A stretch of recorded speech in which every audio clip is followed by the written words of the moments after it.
Aujourd'hui, on va s'intéresser au deuxième chapitre étudié en classe préparatoire, qui s'intitule Les types prédéfinis en Python. On a plusieurs choses dans ça. Aujourd'hui, on étudiera 4 types, les entiers, les flottants, les chaînes de caractères et enfin les listes. Il n'y a pas que les listes au programme, il y a les listes, les tuples, les dictionnaires et les ensembles en plus. Mais ça, c'est un petit peu plus compliqué, donc je ferai une vidéo à part pour expliquer les tuples, les ensembles et tout ce qui va avec. Donc on commence, donc les types prédéfinis en Python. On va dans le shell, donc la partie qui est en haut, hein. Je suppose que vous avez déjà pris en main Python. En haut c'est le shell, c'est là où on va faire les calculs. Et toute cette partie, c'est là où on va faire notre programme. Ici évidemment, tout ce que j'ai écrit est entre slash, étoile, étoile, slash, puisque ce sont des commentaires. Et donc si effectivement ici, si je fais F5, F5, voilà, hop, il va me dire, je sais pas quoi, ligne 1, ça marche pas, puisqu'évidemment, ce sont que des commentaires, donc il n'y a pas de programme. Bref, aucune importance, on repart. Donc, on va commencer par les entiers. Les entiers, c'est très simple, 2 plus 2 égale 4, pas de surprise. Un entier, c'est des nombres ronds, 2, 3, 4, voilà, ça marche avec n'importe quel nombre. On peut faire des additions. Avec des nombres entiers, ça donne des entiers. Maintenant, si on a besoin de nombres décimaux, qu'on va appeler des flottants, par exemple, si je fais 2 points plus 2 points, ça va nous donner 4.0. Pourquoi? Parce que 2 points ici est considéré par l'ordinateur comme un flottant, donc un nombre à virgule. Effectivement, 2 est un nombre à virgule, puisque 2.0 égale 2 en fait. Donc 2 est un nombre à virgule. Donc ici, 2 points plus 2 points, il considère que c'est 2.0, puisqu'il n'y a rien derrière le point, et la raison, ça fait 2.0 plus 2.0, c'est bien égal à 4.0.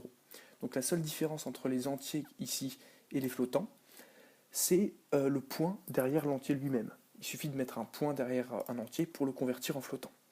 Et ensuite, dernière petite précision, si on met 2 plus 2 points, et bien là l'ordinateur va répondre avec la plus grande précision possible, c'est-à-dire en conservant le flottant, c'est-à-dire en répondant 4.0. Puisqu'ici il y a 2 plus 2.0, il va répondre 4.0 avec la plus grande précision.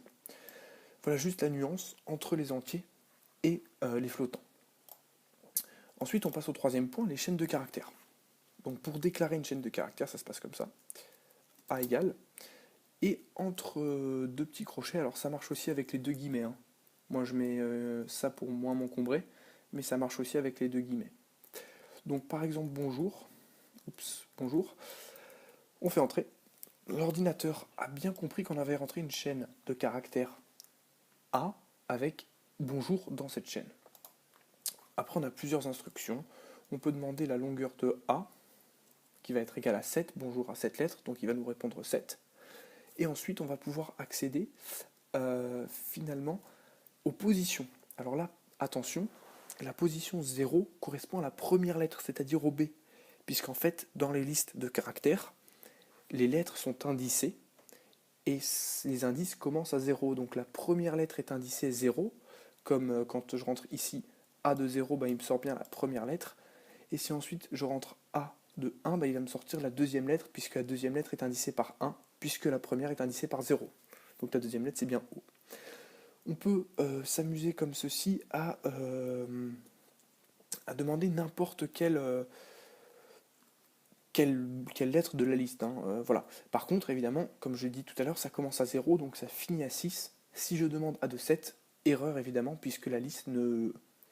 String index out of range, ça veut dire que l'indice finalement est en dehors de la liste, et donc il y a erreur. Voilà, c'est la seule petite nuance, attention, ça va bien de 0 jusqu'à n-1, c'est-à-dire de 0 jusqu'à n-1, si n est le nombre de lettres de la chaîne de caractères. Petite précision, on peut aussi demander à l'envers, c'est-à-dire partir de 0 et demander à -1, -2, -3, -4, -5. Alors là, par contre, quand on demande de -1, de -1, ça va bien jusqu'à -7, c'est ça, puisque ici ça commence non pas à 0, mais à -1. Et donc là, on peut aller jusqu'à -7 dans le sens inverse, et ça nous donne bien B. Donc c'est cette petite nuance avec les chaînes de caractères, dans le bon sens de 0 à n-1, et dans le sens opposé de -1 à -n. Donc là, par contre, effectivement, comme j'ai noté, à -7, eh bien, est bien égal finalement à B. Alors pour les listes, on va créer une liste L par exemple, qu'on va appeler, alors là c'est la même, pour l'instant la même syntaxe finalement que, pardon, là je fais n'importe quoi, la même syntaxe que les chaînes de caractères, sauf qu'à la place, dans les listes, on va mettre des nombres séparés par des virgules. On fait entrer, pour bien que l'ordinateur comprenne qu'on a créé une liste L avec les valeurs 1, 2, 3, 4. Et ensuite, on va pouvoir, par exemple, modifier la liste. Donc on fait L, le nom de la liste, .happen, il nous le propose tout de suite. Et on va vouloir ajouter, par exemple, je sais pas, la valeur 0, puisqu'il n'y a pas 0 dans la liste, ou 5 par exemple, 5. Hop. Et donc là, si on lui demande de nous afficher L, donc vous avez vu, on a fait en 3 temps, hein. On a créé une liste, 1, 2, 3, 4. L.happen, ça c'est à apprendre, c'est l'instruction pour ajouter un nombre dans une liste, donc happen 5. Et là, si je lui redemande L, il a bien 1, 2, 3, 4, et il a ajouté effectivement 5. Si maintenant je fais L.happen toujours, et que je rajoute par exemple la valeur 0, je lui demande L, pardon, il faut mettre grand L, évidemment, hein, là j'ai mis un petit L, ça ne marche pas, hein, il faut mettre un grand L. Eh bien, il a ajouté 5 avant, puis 0. Voilà, donc l'instruction pour ajouter à une chaîne de caractères, c'est ça.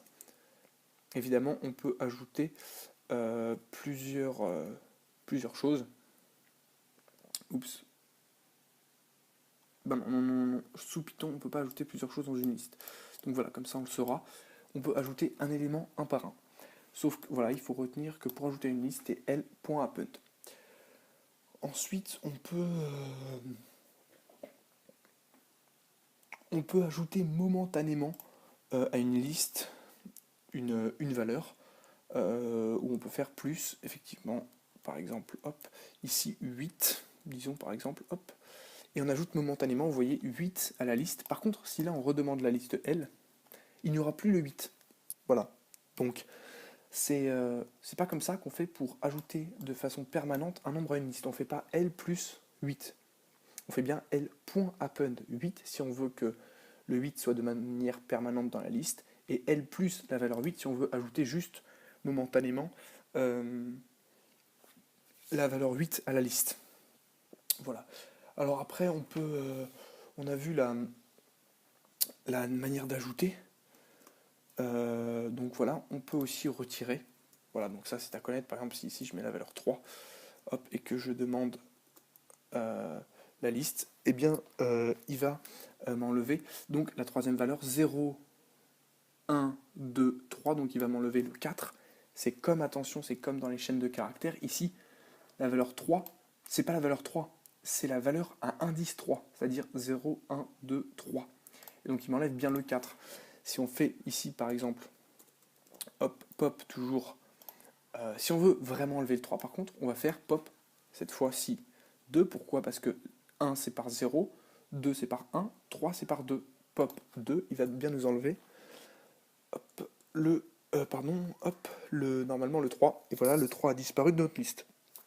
Donc pop, on supprime l'élément à la position numéro 2 ou numéro 3.